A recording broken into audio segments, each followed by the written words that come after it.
ओम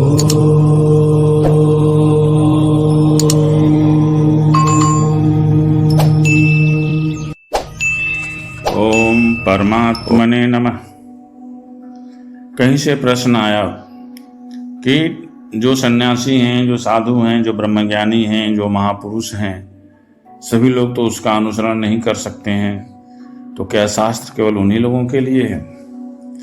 नहीं, शास्त्र तो सबके लिए है भाई।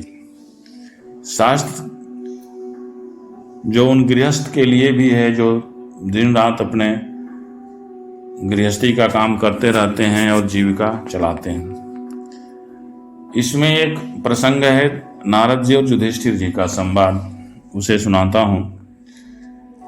राजा युधिष्ठिर ने पूछा, देवर्षि नारद जी, मेरे जैसा क्रियासक्त गृहस्थ बिना विशेष परिश्रम के इस संन्यास या परम पद को कैसे प्राप्त कर सकता है? आप कृपा करके मुझे बताएं। नारद जी ने कहा, युधिष्ठिर, मनुष्य गृहस्थ आश्रम में रहे और गृहस्थ धर्म के अनुसार सब काम करे, परंतु उन्हें भगवान के प्रति समर्पित कर दे और बड़े बड़े संत महात्माओं की सेवा भी करे। अर्थात जो हम जीविका करते हैं या जो व्यवसाय करते हैं, चाहे खेती हो चाहे जो कुछ भी हो, हम वो तो करें, लेकिन उसमें स्वयं को कर्ता न माने, वह सब ईश्वर को ही समर्पित कर दें। कुछ हमको मिलता है तो वो भी ईश्वर की कृपा से ही होती है, यही भावना रखें। और सभी ईश्वर का है, ईश्वर की कृपा है, इसलिए वो हमको सारी चीजें दे रहा है, यह भावना अपने अंदर रखनी चाहिए। और बड़े बड़े संत महात्मा अभी कहीं मिल जाते हैं तो उनकी सेवा करनी चाहिए। जब समय मिले तो विरक्त पुरुषों में या विरक्त पुरुषों के साथ निवास करे और बार बार ईश्वर की लीलाओं का श्रवण करे, कीर्तन करे। जैसे स्वप्न टूट जाने पर मनुष्य स्वप्न के संबंधियों से आसक्त नहीं रहता, वैसे ही ज्यों ज्यों सत्संग के द्वारा बुद्धि शुद्ध होती जाती है, त्यों त्यों शरीर आदि से जो अनेकों संबंधी होते हैं उनको भी वह छोड़ता चला जाता है या स्वभावतः छूट जाते हैं, या उन्हें छोड़ देना चाहिए, क्योंकि एक न एक दिन तो छूटने ही वाले हैं।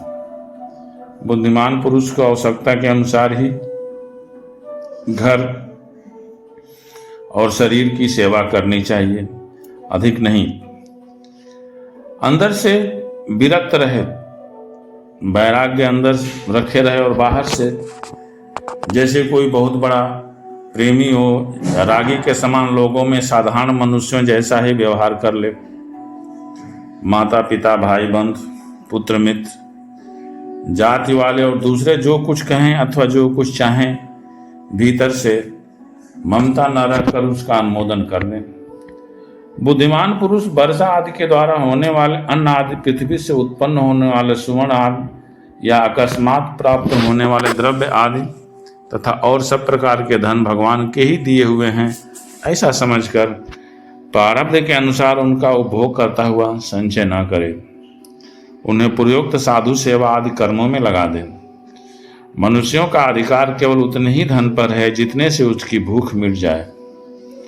इससे अधिक संपत्ति को जो अपनी मानता है वह चोर है, उसे दंड मिलना चाहिए। चाहे कोई भी जीव हो, सब में समभाव रखना चाहिए, सबसे प्रेम करना चाहिए। गृहस्थ मनुष्यों को भी धर्म, अर्थ और काम के लिए बहुत कष्ट नहीं उठाना चाहिए, बल्कि देश काल और भाग्य के अनुसार जो कुछ मिल जाए उसी से संतोष करना चाहिए। अपनी समस्त भोग सामग्रियों को जो जीव हैं, जो दुखी हैं, उनको यथायोग्य उनकी सहायता कर देनी चाहिए, उनके काम में लगा देना चाहिए। और तो क्या, जो अब हमें लगता है कि ये हमारे बहुत ही हितैषी हैं, उन्हें भी उसी तरह से व्यवहार में लाना चाहिए जैसे दूसरों के साथ करते हैं। लोग तो यहाँ तक कि अपने पत्नी के लिए प्राण तक दे डालते हैं, यहाँ तक कि अपने माँ बाप और गुरु को भी मार डालते हैं। उस स्त्री पर से जिसने अपना ममता हटा ली, उसने स्वयं नित्य विजयी भगवान पर ही विजय प्राप्त कर ली। यह शरीर अंत में मिट्टी में ही मिल जाना होता है, एक राख की ढेरी बन जाता है। कहाँ तो यह तुच्छ शरीर और उसके लिए जिसमें आसक्ति होती है वह स्त्री, और कहाँ अपनी महिमा से आकाश को भी ढक रखने वाला अनंत आत्मा। प्रारब्ध से प्राप्त और पंच यज्ञ आदि से बचे हुए अन्न से ही अपना जीवन निर्वाह करे।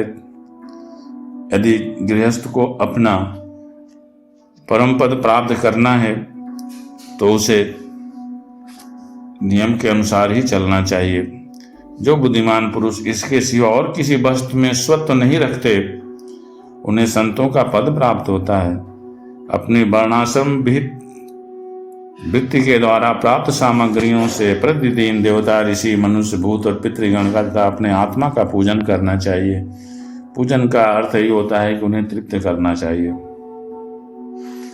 यदि अपने को अधिकार आदि यज्ञ के लिए आवश्यक सब वस्तुएं प्राप्त हों तो बड़े बड़े यज्ञ या अग्निहोत्र आदि के द्वारा भगवान की आराधना करनी चाहिए।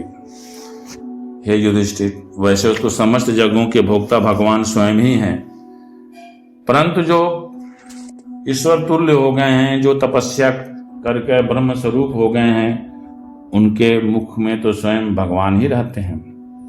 यदि कोई महापुरुष है तो उसको भोजन करा देना ही ईश्वर की सेवा हो जाती है।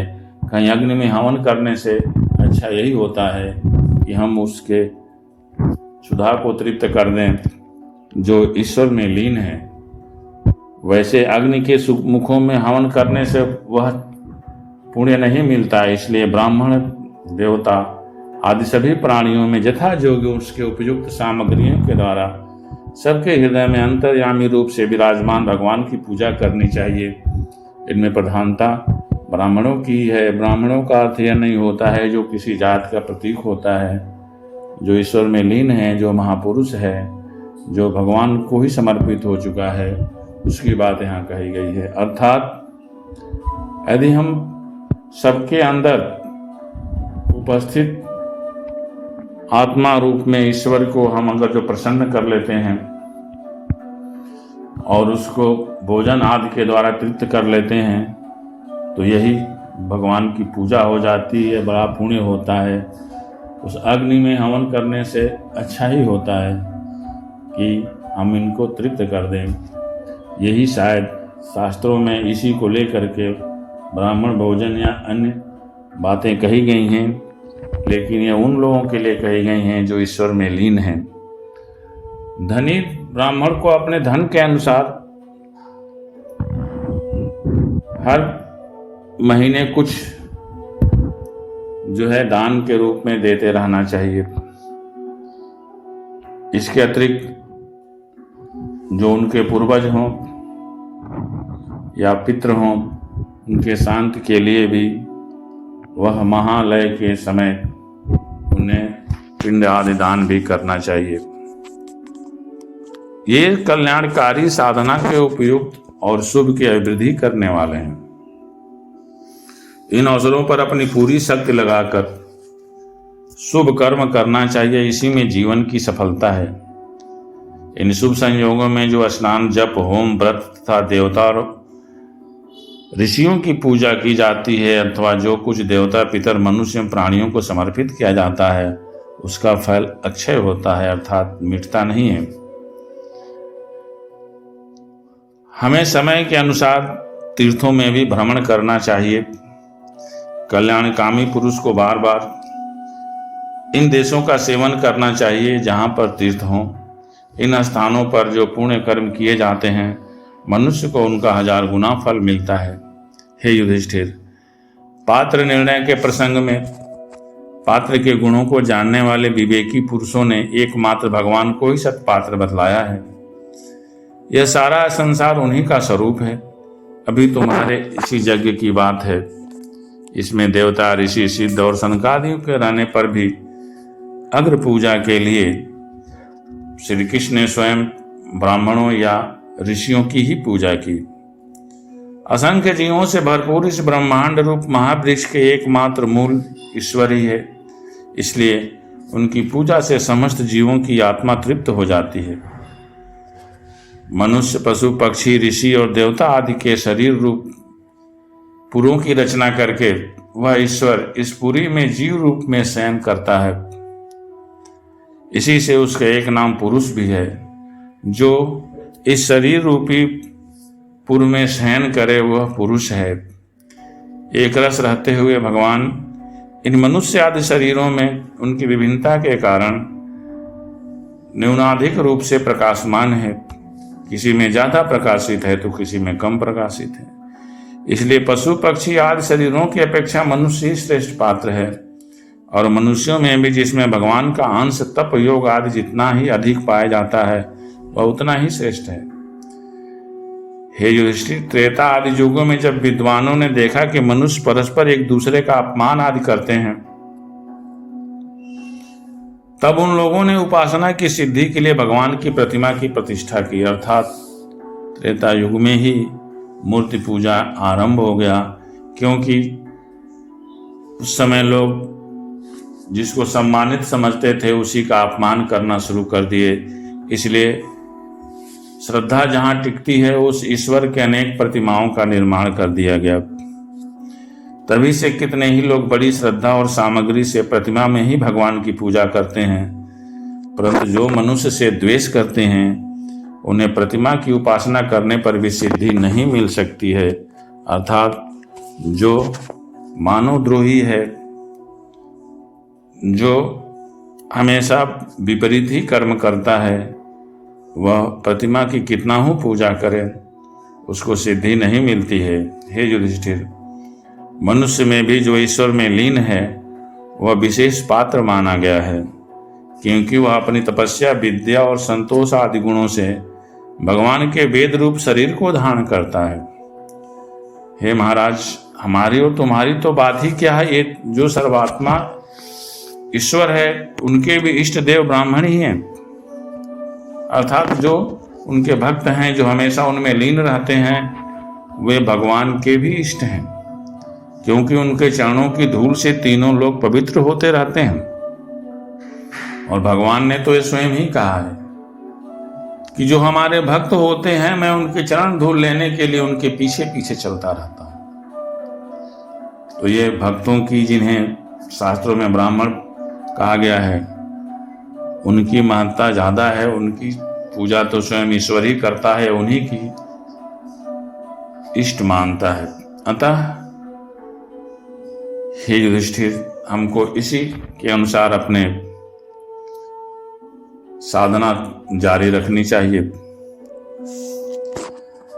नारद जी कहते हैं, युधिष्ठिर, कुछ ब्राह्मणों की निष्ठा कर्म में, कुछ की तपस्या में, कुछ की वेदों के स्वाध्याय और प्रवचन में, कुछ की आत्मज्ञान के संपादन में तथा कुछ की योग में होती है।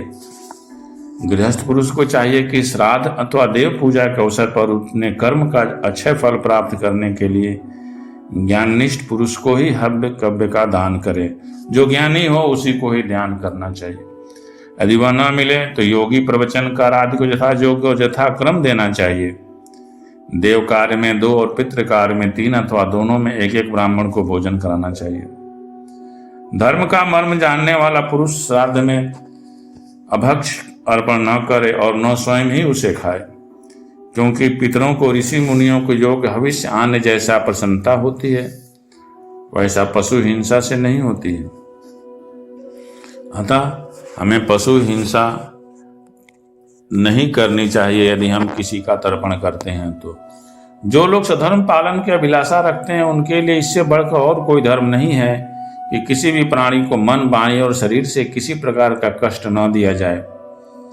इसी से कोई यज्ञ तत्व को जानने वाले ज्ञानी ज्ञान के द्वारा प्रज्वलित आत्म संयम रूप अग्नि में इन कर्म में यज्ञों का हवन कर देते हैं, अर्थात ईश्वर में ही समर्पित कर देते हैं।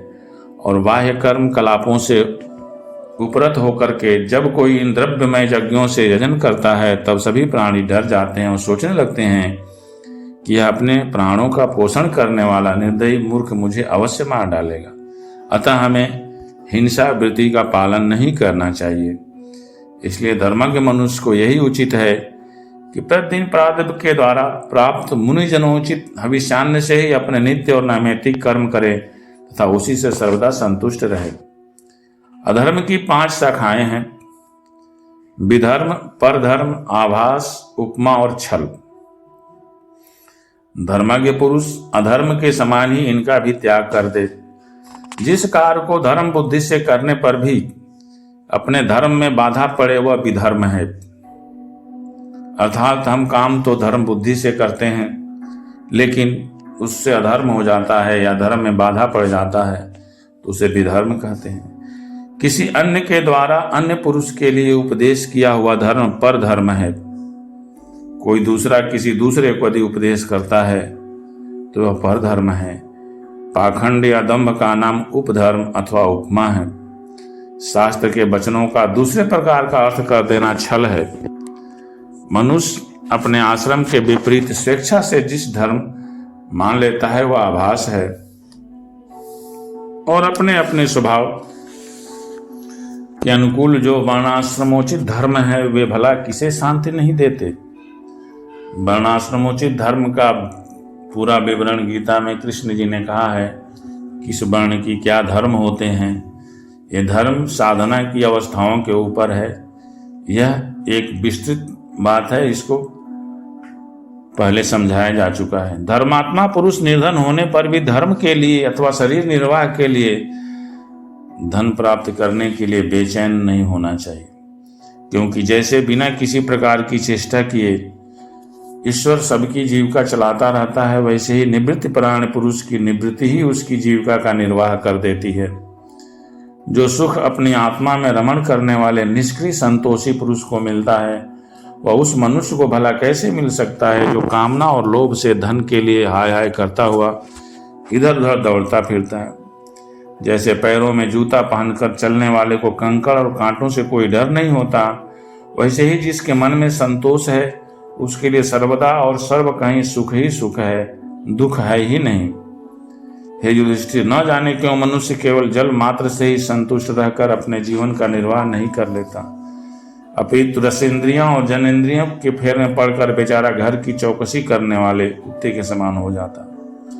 जो ब्राह्मण संतोषी नहीं है, इंद्रियों की लोलुपता के कारण उसके तेज, विद्या, तपस्या और जस क्षीण हो जाते हैं और वह विवेक भी खो बैठता है। भूख और प्यास मिट जाने पर खाने पीने की कामना का अंत हो जाता है। क्रोध भी अपना काम पूरा करके शांत हो जाता है, परंतु यदि मनुष्य पृथ्वी की समस्त दिशाओं को जीत ले और भोग ले तब भी लोभ का अंत नहीं होता है। अनेक विषयों के ज्ञाता शंकाओं का समाधान करके चित्त में शास्त्रोक्त अर्थ को बैठा देने वाले और विद्वत सभाओं के सभापति बड़े बड़े विद्वान भी असंतोष के कारण गिर जाते हैं। संकल्पों के परित्याग से काम को, कामनाओं के त्याग से क्रोध को, और संसारी लोग जिसे अर्थ कहते हैं उसे अनर्थ समझकर लोभ को और तत्व के विचार से भय को जीत लेना चाहिए। आध्यात्मिक विद्या से शोक और मोह पर, संतों की उपासना से दंभ पर, मौन के द्वारा योग के विघ्नों पर और शरीर प्राण आदि को निश्चेष्ट करके हिंसा पर विजय प्राप्त करनी चाहिए। आदि भौतिक दुख को दया के द्वारा, आदिदैविक वेदना को समाधि के द्वारा और आध्यात्मिक दुख को योग बल से एवं निद्रा को सात्विक भोजन, स्थान, संग आदि के सेवन से जीत लेना चाहिए। अर्थात सात्विक भोजन करने से ज्यादा निद्रा नहीं आती है। सत्य गुण के द्वारा रजोगुण एवं तमोगुण पर और उपरति के द्वारा सत्य गुण पर विजय प्राप्त करनी चाहिए। श्री गुरुदेव की भक्ति के द्वारा साधक इन सभी दोषों पर आसानी से विजय प्राप्त कर सकता है। हृदय में ज्ञान का दीपक जलाने वाले गुरुदेव साक्षात भगवान ही हैं। जो दुर्बुद्धि पुरुष उन्हें मनुष्य समझता है उसका समस्त शास्त्र श्रवण हाथी के स्नान के समान व्यर्थ हो जाता है, क्योंकि वह एक जगह स्नान करके आता है फिर अपने ऊपर धूल लपेट लेता है। बड़े बड़े योगेश्वर जिनके चरण कमलों का अनुसंधान करते हैं, प्रकृति और पुरुष के अधीश्वर वे स्वयं भगवान ही गुरुदेव के रूप में प्रकट होते हैं। उन्हें लोग भ्रम से मनुष्य मानते हैं। शास्त्रों में जितने भी नियम संबंधी आदेश हैं उनका एकमात्र तात्पर्य यही है कि काम, क्रोध, लोभ, मोह, मद और मत्सर इन 6 शत्रुओं पर विजय प्राप्त कर ली जाए अथवा 5 इंद्रियों और मन 6 वश में हो जाएं। ऐसा होने पर भी यदि नियमों के द्वारा भगवान के ध्यान, चिंतन आदि की प्राप्ति न होती तो उन्हें केवल श्रम ही समझना चाहिए। जैसे किसी भी व्यवसाय, योग, साधना के फल भगवत प्राप्ति या मुक्ति को नहीं दे सकते, वैसे ही दुष्ट पुरुष के श्रौत स्मार्त कर्म भी कल्याणकारी नहीं होते, प्रत्युत उल्टा फल देते हैं। जो पुरुष अपने मन पर विजय प्राप्त करने के लिए उद्यत हो, वह आसक्ति और परिग्रह का त्याग करके संन्यास ग्रहण करे, एकांत में अकेला ही रहे और भिक्षावृत्ति से शरीर निर्वाह मात्र के लिए स्वल्प और परिमित भोजन करे। हे युधिष्ठिर, पवित्र और समान भूमि पर अपना आसन बिछाए और सीधे स्थिर भाव से समान और सुख आसन से उस पर बैठकर ओंकार का जप करे। जब तक मन संकल्प विकल्पों को छोड़ न दे, तब तक नासिका के अग्रभाग पर योग साधना पूरक, कुंभक और रेचक द्वारा प्राण अपान की गति को रोके। जो सन्यासी पहले तो धर्म, अर्थ और काम के मूल कारण गृहस्थ आश्रम का परित्याग कर देता है और फिर उन्हीं का सेवन करने लगता है, वह चांडाल के समान होता है। जिन्होंने अपने शरीर को अनाथ, मृत्युग्रस्त और विष्टा कृमियम राख समझ लिया था, वे ही मूड फिर उसकी प्रशंसा करने लगते हैं। कर्म त्यागी गृहस्थ, व्रत त्यागी ब्रह्मचारी, गांव में रहने वाला तपस्वी और इंद्रिय लोलुप सन्यासी, वे चारों आश्रम के कलंक हैं और व्यर्थ ही आश्रमों का ढोंग करते हैं। भगवान की माया से विमोहित उन मूढ़ों पर तरस खाकर उनकी उपेक्षा कर देनी चाहिए।